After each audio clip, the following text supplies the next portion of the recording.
Time now for sports on 104.7 The Cave. Here's Ned Reynolds.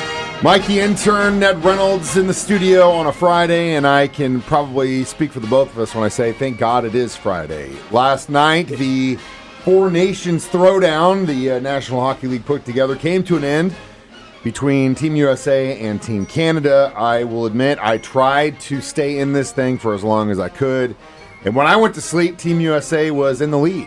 But when I woke up this morning, I see that's not how it ended up. No, Canada won it 3-2 in overtime on a goal by Connor McDavid, who is one of the very best hockey players, the whole NHL and in the world.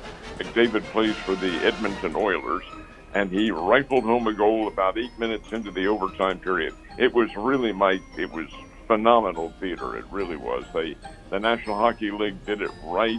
They had, of course, the various nations' national anthems and a big crowd.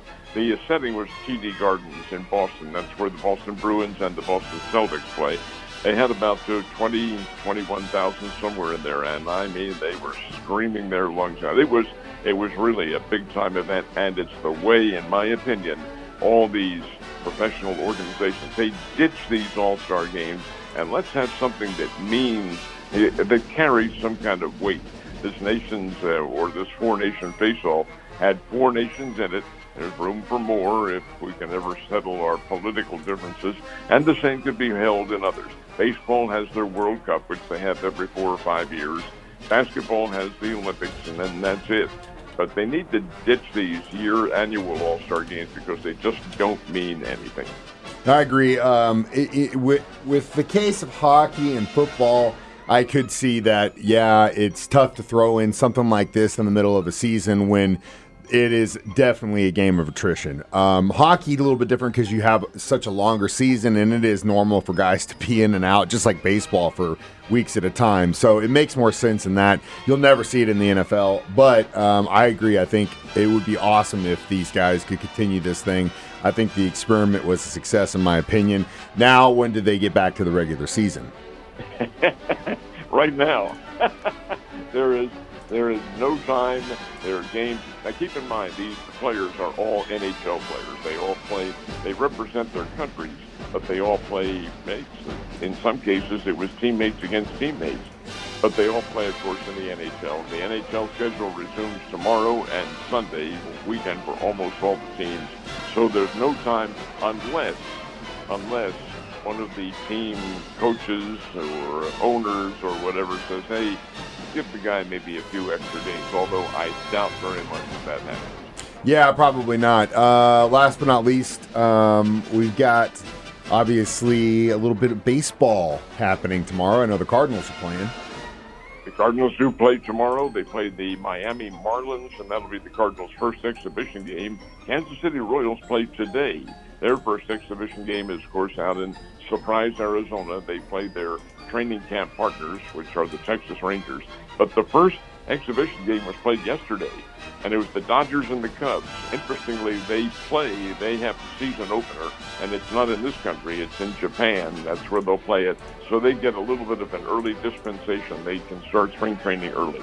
Cubs won the game 12-4, and it was the first game in which, and this is only occurring during spring training, not during the regular season, in which you have the challenge on the ball and strike count. It was very interesting. They had one challenge. It was upheld, and the game continued, but everybody was happy about it. So, Lady Bears still looking like they're having a hell of a season? Oh, they're having a great season, Mike. They lead the league. The Lady Bears are the top team in the Missouri Valley Conference. They had themselves kind of a session last night up at Cedar Falls, Iowa. Northern Iowa, just like all the other teams, much more difficult to play at home than on the road. Well, Lady Bears went up there to Cedar Falls last night and had to play extra time. They went into an overtime period. Northern Iowa always plays the Lady Bears tough. Missouri State gets the win by a score of 75-72 over Northern Iowa in overtime. And it was Lacey Stokes out of Mount Vernon, Missouri, who was able to can a couple of key foul shots in the final seconds to put the game away. It was close.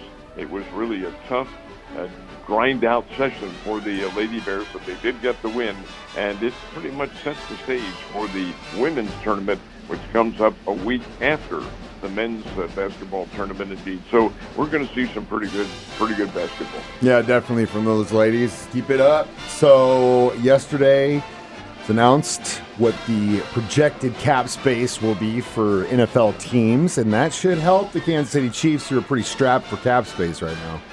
It will help them, but I think it's only going to be marginal. Kansas City, first of all, the cap space is going to be raised by the NFL to about $280 million, in and around that figure, between 279 and maybe 281. So we'll draw the difference, 280. Well, according to all the experts and the the guys who handle the big numbers for all these teams, Kansas City would have about $8 million in cap space. When you take a look at it, Mike, that isn't very much.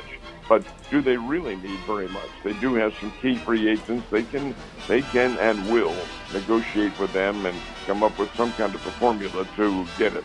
But indeed, as far as being able to look around for free agents and things like that, I think they're probably going to be a little bit limited in being able to do that. Do you know what team has the most cap space to work with? Have you looked at that? Not off the top of my head. My focus is the Chiefs. The Patriots. They have $126 million in cap space to work with.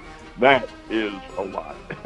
Definitely is a lot. And also, I'd like to add, if you have been one of the guys or gals complaining about Taylor Swift being covered during games and all the fans that she brought to the NFL, you have to now eat your words and thank her, because the reason they got that increase, I guarantee you, is ad revenue and all those new fans that she brought into the league. So thank you, Taylor, for what you've done, and hopefully we can make the most of it with the Chiefs. Last but not least, had the Daytona 500 last week. Where's NASCAR this weekend? Yeah, NASCAR is just about every weekend from here on in. Not literally the case. They do take some time off during the summer, but race 2 is coming up this weekend. It's the Atlanta Motor Speedway in Atlanta, Georgia, and the big one, of course, they have all the truck races and the Xfinity races and things like that. But the big one, the NASCAR Cup race, is the Ambetter 400, and that's coming up on Sunday afternoon. Should be a lot of fun. NASCAR and spring is back. Hell yeah. Ned, you have a wonderful weekend, and I'll see you on Monday.